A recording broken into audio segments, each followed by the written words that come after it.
ऋषि उवाच। ऋषि बोले त्रिशूत जी से कि हे त्रिशूत जी,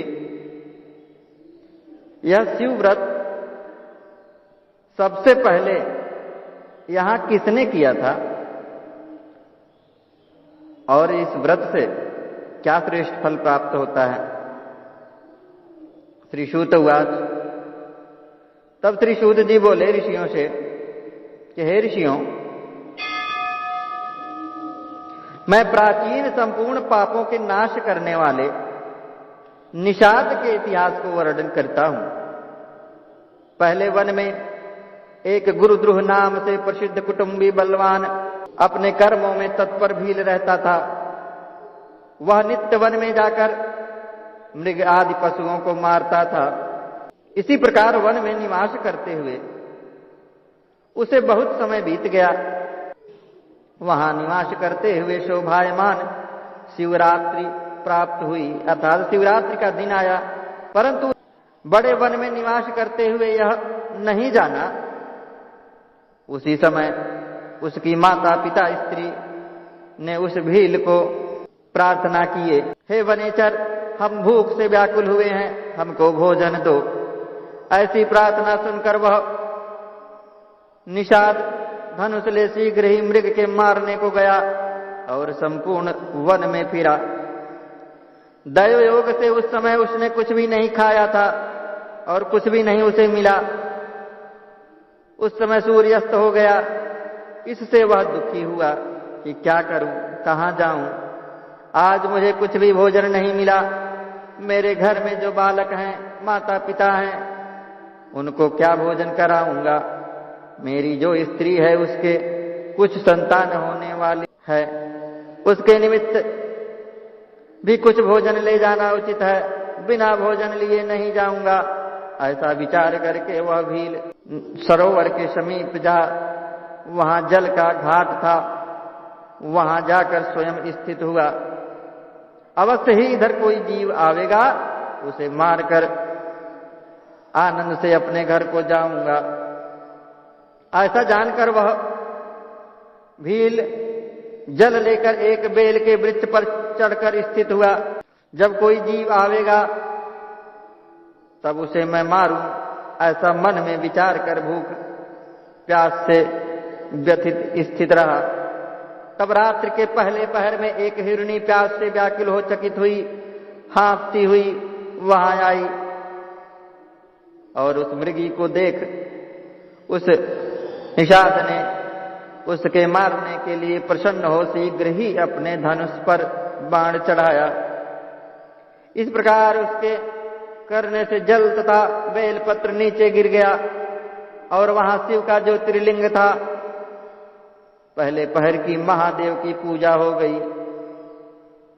उसके प्रताप से उसके समस्त पाप नष्ट हो गए। उसके धनुष के शब्द को सुनकर वह हिरणी उस निषाद को देख भय से व्याकुल हो यह वचन बोली। वह हिरणी बोली कि हे व्याध, हे भील, क्या करने की इच्छा है? तुम मेरे आगे सत्य सत्य कहो। ऐसा मृगी का वचन सुनकर वह भील बोला कि आज मेरा कुटुंब भूखा है, तुझे मारकर मैं अपने कुटुंब को तृप्त करूंगा, उनकी भूख मिटाऊंगा। ऐसा उसका वचन सुनकर उस कठिन दुष्ट को देखकर वह हिरणी सोचने लगी कि मैं क्या करूं, कहां जाऊं, क्या उपाय करूं। और ऐसा मन में विचार कर वह बोली, मृगी बोली कि अनर्थ करने वाले मेरे शरीर के मांस से यदि तुमको सुख हो तो इससे अधिक और क्या पुण्य है। मैं निसंदेह धन्य हूं। इस लोक में उपकारी जीव को जो पुण्य होता है वह पुण्य 100 वर्ष तक भी वर्णन नहीं हो सकता। परंतु आज मेरे सब बालक अपने स्थान में हैं, उन्हें बहन को अथवा स्वामी को सौंप कर मैं तुम्हारे पास फिर वापस आऊंगी। हे वनचर, तुम मेरा वचन झूठ मत मानो। मैं अवश्य ही तुम्हारे समीप आऊंगी, इसमें कुछ संदेह नहीं। सत्य से भूमि स्थित है, सत्य से ही समुद्र तथा सत्य से ही जल की धारा है। सत्य में सब कुछ स्थित है। श्री सूत उवाच। सूत जी बोले कि उस मृगी के ऐसा कहने पर उस भील ने उसका वचन न माना तो विस्मित हो भयभीत हुई वह हिरणी फिर यह बोली कि हे निषाद, मैं तो कुछ कहती हूं उसे सुन। मैं शपथ करती हूं यदि अपने घर जाकर तुम्हारे समीप मैं नहीं जाऊं तो वेद के बेचने वाले तथा तीनों काल संध्या न करने वाले ब्राह्मणों को जो पाप होता है तथा कामों में आसक्त हुई स्त्रियों को अपने पति की आज्ञा उल्लंघन करने से जो पाप होता है और शिव से विमुख हुए मनुष्य से में जो पाप लगता है, जो धर्म के तोड़ने वाले को पाप होता है, विश्वासघात करने वाले छल करने वाले को पाप होता है, वह सब उस पाप की भागी मैं हो जाऊं। इस प्रकार के अनेक शपथों को करके वह हिरणी जब स्थित हुई तो वह भील विश्वास करके जा ऐसा वचन बोला। तब तक वह हिरणी प्रसन्न हो जल पीकर अपने स्थान को गई और पहला पहर उस भील को बिना निद्रा के बिताया। तब उस मृगी की बहिन दूसरी हिरणी उत्कंठित हो उसकी खोज करती करती जल पीने को वहीं आई जहां वह भील स्थित था। उस हिरण्य को देखकर भील ने स्वयं धनुष खींचा। जब पहले के समान फिर जले और बिल्वपत्र शिव के ऊपर गिरे, उससे दूसरे पहर का भी शिव का पूजन उस भील को सुख देने वाला हुआ। तब वह हिरणी उस भील को देख कर बोली, हे बनकर क्या करते हो? पहले के समान कहा। यह सुनकर वह मृगी बोली, हे व्याध सुनो, मैं धन्य हूं, मेरा देह धारण करना सफल हुआ, कारण कि इस अनित्य शरीर से उपकार होगा। परंतु मेरे बाल बच्चे घर हैं, उन्हें अपने स्वामी को सौंपकर फिर मैं वापस आ जाऊंगी। भील बोला कि तेरा कहना मैं नहीं मानूंगा, मुझे अवश्य मारूंगा तुझे, इसमें संदेह नहीं। यह सुन वह हिरणी सौगंध करती हुई बोली कि हे भील सुनो, यदि मैं फिर यहाँ न आया हूं तो बाणी के विचलने से मेरा पुण्य दूर हो जाए।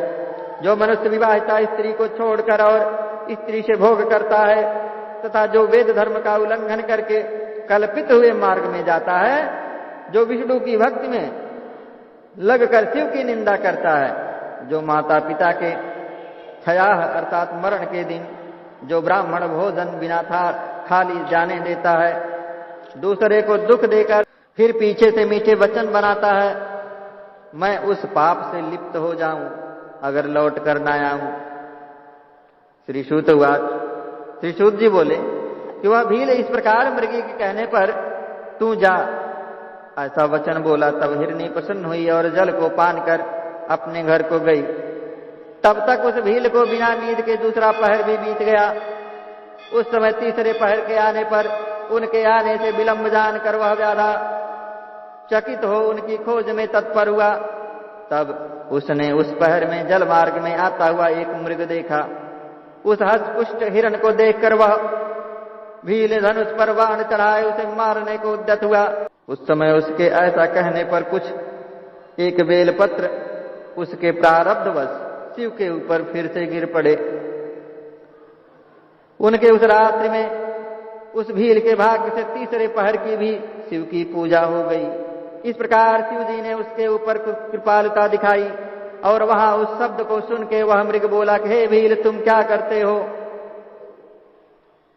तब वह भील बोला कि मैं अपने कुटुंब के अर्थ तुझे मारता हूं। यह वचन सुनकर हिरण प्रसन्न मन हो शीघ्र उससे बोला कि आज मैं धन्य पुष्टवान हुआ, जिससे तुम्हारी तृप्ति होगी। जिसका अंग दूसरे के उपकार के निमित्त नहीं होता उसका सब कुछ निष्फल हो जाता है। जो प्राणी सामर्थ्य होकर भी परोपकार नहीं करता उसकी सामर्थ्य व्यर्थ हो जाती है, वह परलोक में नरक हो जाता है। परंतु मैं अपने बाल बच्चों को उनकी माता को सौंपकर और उन सबको धैर्य देकर फिर तुम्हारे यहां आऊंगा। ऐसा कहने पर मृग के वह भील अपने चित्त में विस्मित हुआ। थोड़ा मन शुद्ध होने और पाप समूह नष्ट होने से वह यह वचन बोला कि जो जो जीव यहाँ आए सब तेरे ही समान कहकर वापस चले गए मुझे ठग कर, और अभी तक वापस नहीं कोई लौटा। हे मृग, तू भी संकट में प्राप्त होकर झूठ से समय को बितावेगा, मेरा जीवन आज किस प्रकार होगा? तब वह मृग बोला कि हे व्याध, जो मैं कहता हूं तो सब सुनो, मैं झूठ नहीं कहता। सत्य से चर अचर यह ब्रह्मांड स्थित हो रहा है। जिसकी वाणी असत्य होती है तत्क्षण उसका पुण्य नष्ट हो जाता है। तो भी हे भील, मेरी सच्ची प्रतिज्ञा को सुनो। संध्या के समय मैथुन करने तथा शिवरात्रि को दिन में भोजन करने से झूठी गवाही देने को जो पाप होता है, इन सब पाप का मैं भागीदार हो जाऊं अगर लौट कर ना आऊं। क्या ऐसा उस मृग का वचन सुन के भील बोला कि जाओ शीघ्र आना, ऐसा कहा। तब वह हिरण जल पीकर अपने घर को चला गया और तब सब अपने आश्रम में मिले और एक दूसरे को प्रणाम करके परस्पर सब वृतांत भली प्रकार सुनाकर बोले, निश्चय ही वहां जाना उचित है। इस प्रकार वे सत्य के पास से बंधे हुए बालकों को धीरज दे वहां जाने को तैयार हुए। और उन्होंने जो बड़ी हिरनी थी उसमें से वह अपने स्वामी से बोली, हे मृग, तुम्हारे बिना यह बालक यहाँ कैसे रहेंगे? हे स्वामी, पहले मैं प्रतिज्ञा करके आई हूं, इसलिए पहले मेरा ही जाना वहां योग्य है। तुम दोनों यहीं ठहरो। ऐसा उसका वचन सुनकर छोटी हिरनी यह वचन बोली कि मैं तुम्हारी टहलनी अब जाती हूं, तुम यहां स्थित रहो। यह सुनकर मृग बोला कि मैं जाता हूं, तुम यहां स्थित रहो। कारण कि माता से ही बालक की रक्षा होती है।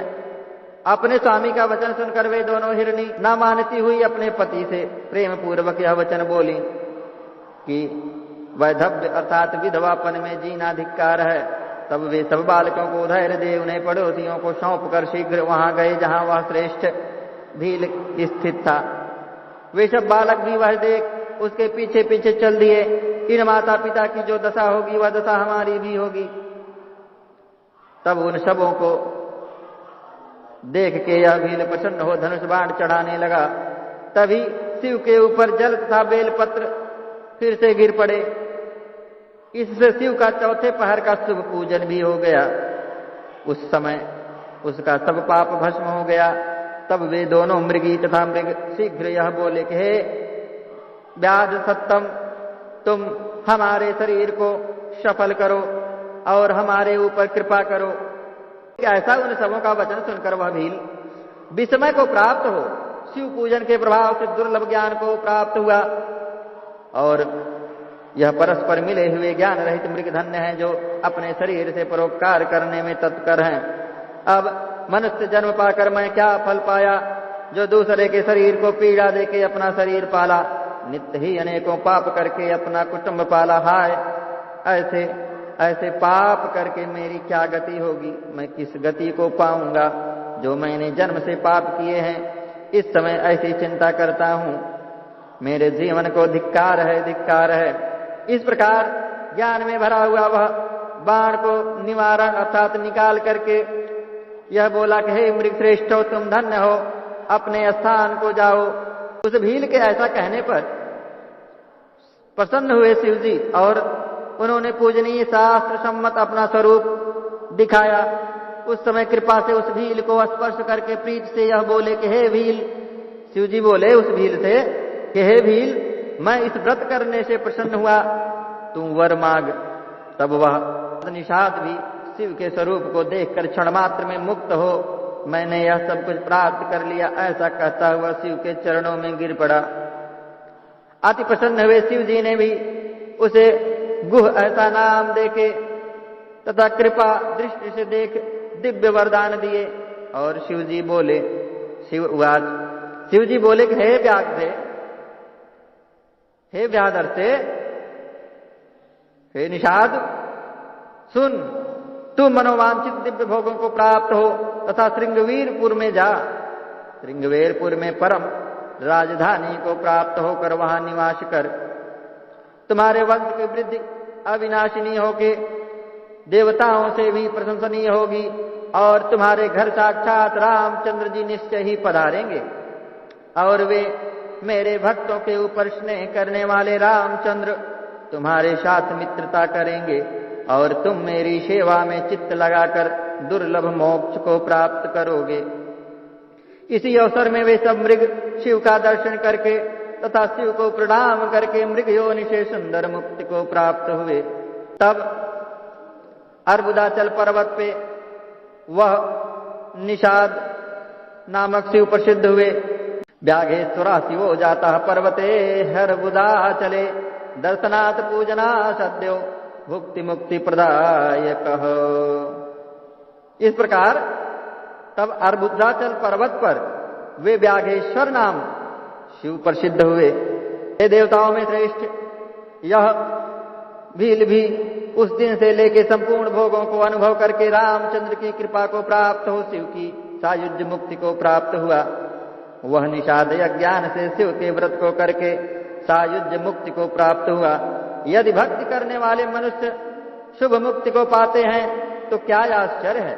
संपूर्ण शास्त्रों को तथा अनेक धर्मों को विचार के यह सबसे अधिक शिवरात्रि के व्रत को कहा। इस संसार में अनेक प्रकार के व्रत हैं, अनेक तीर्थ हैं, अनेक दान हैं तथा विविध यज्ञ हैं, तप भी बहुत हैं तथा जप भी अनेकों हैं, परंतु इस शिवरात्रि व्रत की तुल्यता को प्राप्त नहीं होते। इस कारण अपना हित चाहने वालों को यह अति श्रेष्ठ दिव्य सदा मुक्ति भुक्ति का देने वाला शिवरात्रि का व्रत अवश्य करना चाहिए। इति श्री शिव महापुराणे चतुर्थयाम कोटि रुद्र संहितायां व्याघेश्वर महात्म्ये शिवरात्रि व्रत महात्म्य वर्णनम नाम 40 अध्यायः। ओम नमः शिवाय। ओम व्याघेश्वराय नमः। ओम श्री कमाल पंडित जी ब्रह्मदेवाय नमः।